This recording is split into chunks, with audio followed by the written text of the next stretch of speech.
আপনি কি জানেন কিভাবে ঢাকা শহর হয়ে উঠল বাংলাদেশের রাজধানী?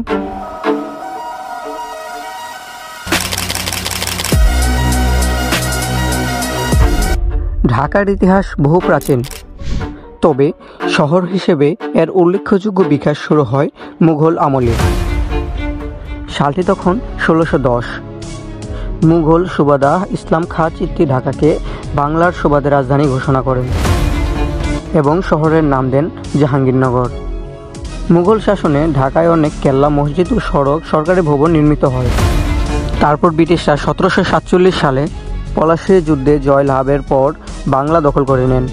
ঢাকার প্রশাসনিক রাজনীতি না করলেও এটি ছিল একটি গুরুত্বপূর্ণ ব্যবসা ও শিক্ষা কেন্দ্র। ১৯০৫ সালে বঙ্গভঙ্গের ফলে ঢাকাকে পূর্ববঙ্গ ও আসামের রাজধানী করা হয়, যদিও এই সিদ্ধান্ত ১৯১১ সালে বাতিল করা হয়। ১৯৪৭ সালে ভারত বিভাজনের পর ঢাকাকে পূর্ব পাকিস্তানের রাজধানী ঘোষণা করা হয়।